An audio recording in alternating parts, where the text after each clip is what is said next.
بسم اللہ الرحمن الرحیم۔ وہ جوان جو ہی پروان چڑھا ان فوان شباب آیا تو اس کی پیشانی سجدے کے تقدس سے مالا مال ہو گئی، اس کی آنکھوں میں حیا اور شرم کے پہرے آ گئے، اس کے خیالوں میں پاکیزگی آ گئی، اس کی زندگی کے شب و روز نیکی کے ماحول میں بسر ہونے لگے، اس کی راتیں ذکر الہی میں، تلاوت کلام مجید میں اور دن یاد الہی میں روزے سے گزرنے لگے۔ وہ جوان جس کی جوانی اللہ کی عبادت میں گزری، کیونکہ جوانی اگر عبادت میں گزر گئی تو بڑھاپا تو پر نور ہے ہی ہے۔ سب سے مشکل مرحلہ زندگی کا جوانی کا ہے۔ شیطان زیادہ ورغلاتا ہے کسی شخص کو جب وہ جوانی کے مرحلوں سے گزر رہا ہوتا ہے۔ تو جس کی جوانی خیریت کے ساتھ گزر گئی اور اس نے اپنی جوانی کے تقدس کو محفوظ رکھ کے منزل تک پہنچا لیا، اپنی عصمت کے جوہر کی حفاظت کی، اپنی آبرو کو لٹنے نہیں دیا، اپنی آنکھوں کی شرم و حیا پر پہرے بٹھائے اور آنکھ کو برباد نہیں ہونے دیا اور اپنی زندگی کے تقدس کا پہرا دیا، تو جو جوان اپنی جوانی کو خیریت کے ساتھ گزار گیا۔ کسی نے کہا تھا نا، کتاب زیست کا ایک اور باب ختم ہوا، شباب ختم ہوا، ایک عذاب ختم ہوا۔ تو جوانی جس کی منزل تک پہنچ گئی خیریت کے ساتھ، عافیت کے سائے میں۔ مشکل تو بڑا ہے جوانی کو منزل تک لے جانا، خیریت کے ساتھ، داغدار نہ ہونے دینا، جوانی کے تقدس کو رسوا نہ ہونے دینا، عصمت کے جوہر پہ کالک نہ لگنے دینا، خواہشات کو غالب نہ آنے دینا۔ آسان کام تو نہیں ہے، مشکل کام ہے، لیکن اگر کوئی مشکل کاٹ گیا، جوانی کے تھوڑے سے ایام میں گزار گیا، اللہ اکبر۔ حضرت شیخ ختلی کہتے ہیں، داتا گنج بخش علی حجویری علیہ رحمہ کے مرشد ہیں، الدنیا یومن ولنا فیہا صومن۔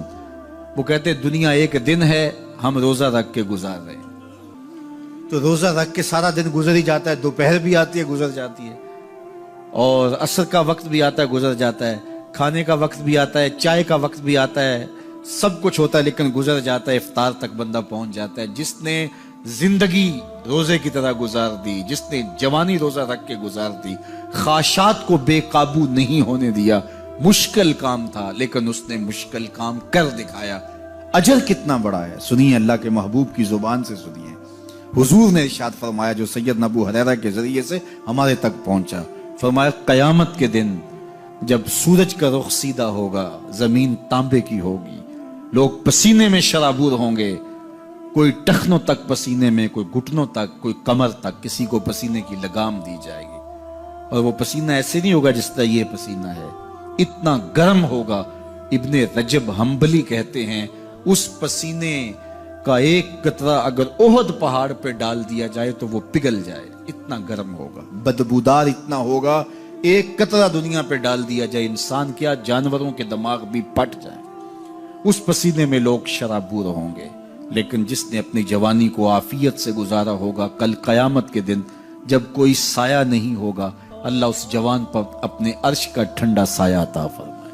وہ شخص جس کو کسی عورت نے دعوت گناہ دی اور وہ صاحب منصب تھی، صاحب جمال تھی، اور اس نے یہ کہہ کے یہ خواہش، یہ آرزو مسترد کر دی، انی خاف اللہ۔ اسی طرح کوئی عورت ہے تو اس نے اپنے تقدس کی حفاظت کی، اپنی آبرو پہ پہرا دیا اور کسی پیشکش کو ٹھکرا دیا، تو فرمایا قیامت کے دن جب کوئی سایہ نہیں ہوگا، اللہ اسے بھی اپنے عرش کا ٹھنڈا سایہ دے گا۔ کیسا سخت دن ہوگا، اور وہ کس اعزاز میں ہوگا، کس تکریم میں ہوگا۔ یہ تو 4 دن 10-20 سال ہیں، اور وہ 50,000 سال کا ایک دن۔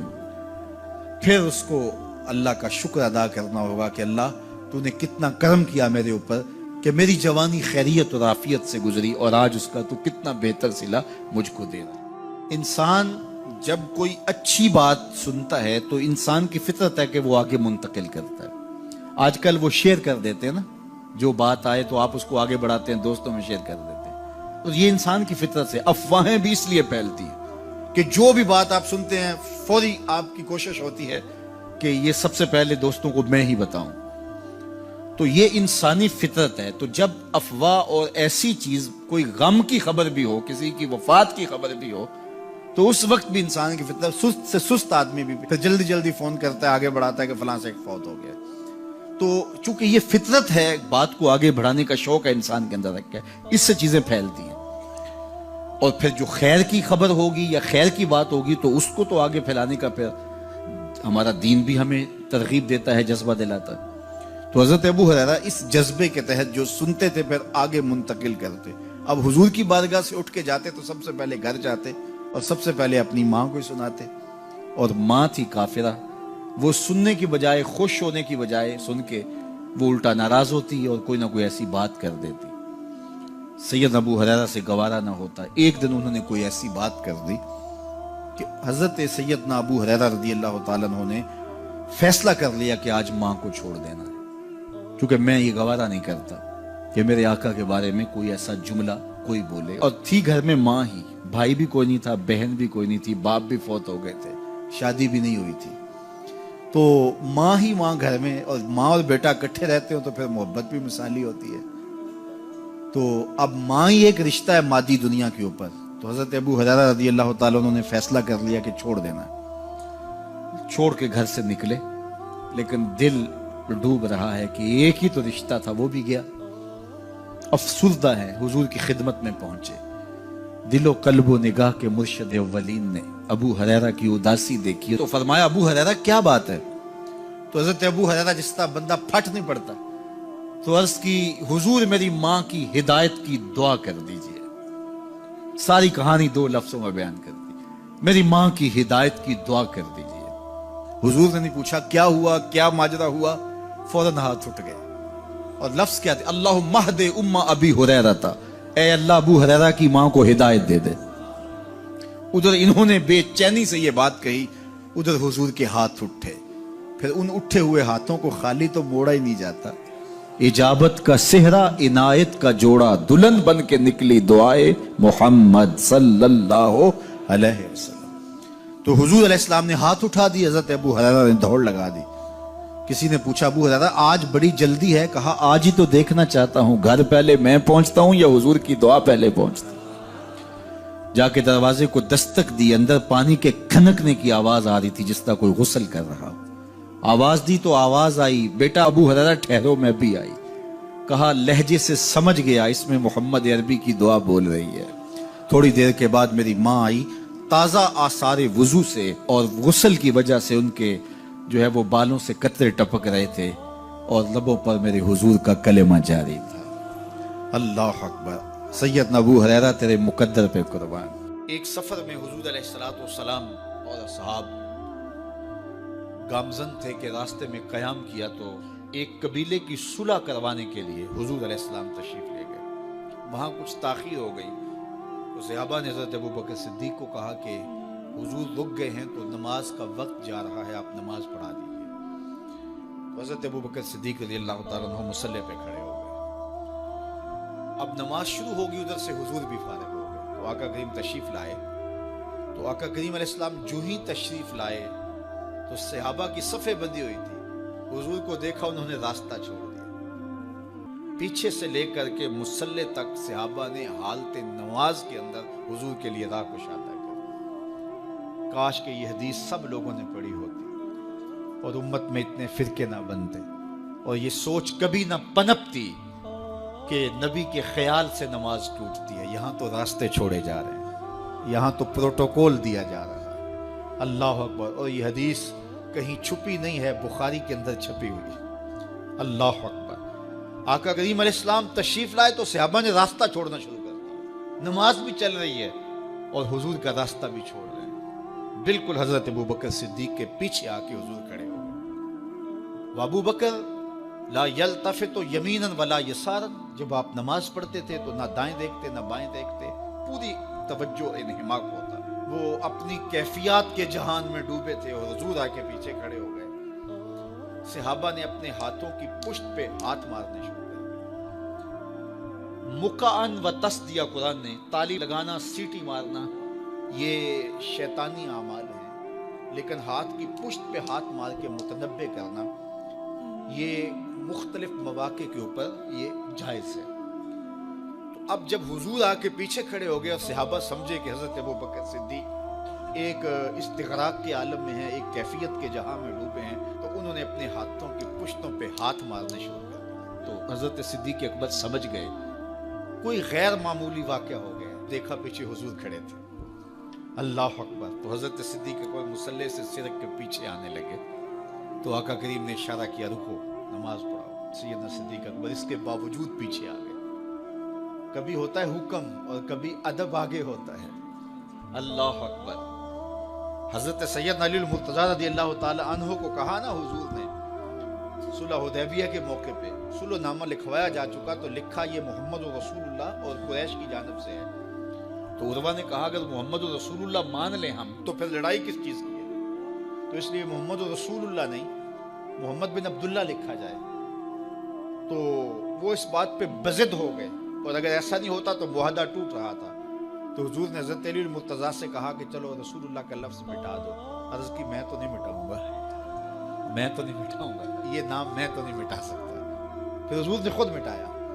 اب یہاں حضور نے کہا ابو بکر رکو، لیکن حضرت ابو بکر نہیں رکے، پیچھے آ گئے۔ اور پھر حضور خیر مصلی پہ گئے، نماز ہوئی، سلام پھرا۔ تو حضرت ابو بکر صدیق رضی اللہ تعالیٰ عنہ کو حضور نے کہا ابو بکر جب میں نے کہا تھا تم رکے رہو تو تم کیوں پیچھے آئے؟ تو سنو حضرت ابو بکر نے کیا جواب دیا رضی اللہ تعالیٰ عنہ۔ کروڑوں سلام، لاکھوں عقیدتوں اور نیاز مندیوں کے خراج ان کی چوکھٹ پہ عرض کرنے لگے ما کان لابن ابی قحافہ ان یؤم رسول اللہ صلی اللہ علیہ وسلم۔ حضور ابو قحافہ کے بیٹے کی جرت کب ہوئی کہ رسول اللہ کے آگے کھڑا ہو کے نماز پڑھائے؟ یہ ابو قحافہ کے بیٹے کی ہمت کب ہوئی کہ رسول اللہ کے سامنے کھڑا ہو کے نماز پڑھائے؟ تو ادب پہلا کرینہ ہے محبت کے کرینوں میں۔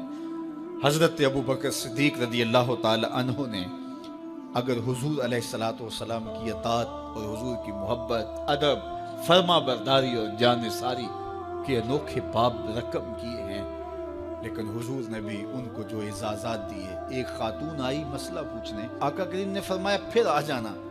اس نے کہا پھر آؤں اور آپ نہ ملیں، تو کہا میں نہ ملوں ابو بکر تو ملیں گے نا، اللہ اکبر۔ تو اپنے بعد اشارہ دے دیا ان کی طرف کہ میرے بعد میرا نائب ابو بکر ہے، اللہ اکبر۔ عزتوں کی مسند اور عزتوں کی معراج اور عزتوں کے مقام پہ سیدنا صدیق اکبر رضی اللہ تعالی عنہ کو بٹھایا۔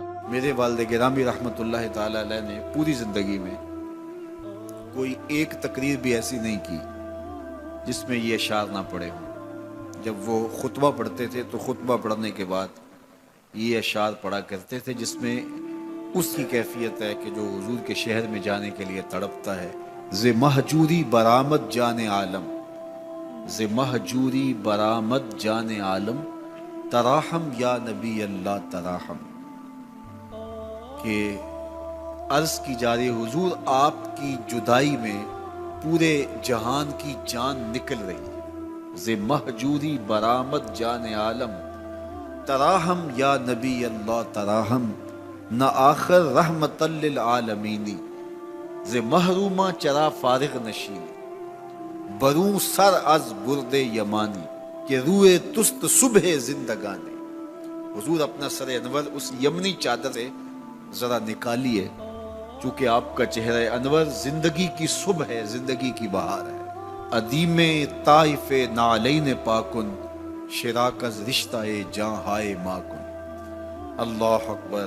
جامی علیہ رحمہ کا انداز کتنا دل آویز ہے۔ وہ کہتے ہیں حضور آپ طائف کے بنے ہوئے چمڑے کے جوتے پاؤں کی زینت بنائیں۔ آپ جوتے جو پہنے وہ طائف کا مشہور چمڑا ہو اور اس کے بنے ہوئے۔ شراکز رشتہ جاں ہائے ماکن، اور اس کے اندر جو تسمے ڈالیں وہ جامی کی جان کے ڈالیں، جامی کے چمڑے کے نہیں، جامی کی جان کے تسمے ان نالین میں ڈالیں جو آپ طائف کے بنے ہوئے نالین زیب تن کریں۔ وہ ایک شاعر کہتا ہے عربی کا کہ یا لیتنی کنتو تربت ایبتکم فلتسمت نعالک ذاک کدی، کاش میں مولوی نہ ہوتا۔ وہ بہت بڑا شیخ الحدیث گزرا ہے، تو وہ کہتا ہے میں کاش شیخ الحدیث نہ ہوتا، میں مولوی نہ ہوتا، مدینے کی گلی کی مٹی ہوتا، حضور گزرتے تلووں کو چوم لیتا۔ چے باشد گر کنی سوئم نگاہے، ہمیشہ گر نہ باشد گاہے گاہے، نگاہ یا رسول اللہ نگاہ، 100,000 جبریل اندر بشر، بحر حق سوئے غریبہ یک نظر، یا رسول اللہ انظر حالنا، یا حبیب اللہ اسما قالنا، اننی فی بحر غم مغرق خذ یدی ساحل لنا اشکالنا، یا صاحب الجمال و یا سید البشر من وجهک المنیر لقد نور القمر، لا یمکن الثناء کما کان حقہ، بعد از خدا بزرگ توئی قصہ مختصر۔ ساری کہانی آ کے یہی ختم ہوتی ہے۔ تو یہ میری اور آپ کی سعادت مندی ہے۔ اللہ کی توفیق سے آپ کے لیے اور آپ میرے لیے محبت اور دعا کے جذبات رکھتے ہیں، اور ہم ایک دوسرے کے لیے دعا گو ہیں کہ آج میں حاضر ہوا ہوں اور آپ نے جو ہے وہ میرے لیے اپنی آنکھوں کی چمک اور محبت پیش کی ہے۔ اللہ یہ دن آپ کو بھی نصیب کرے۔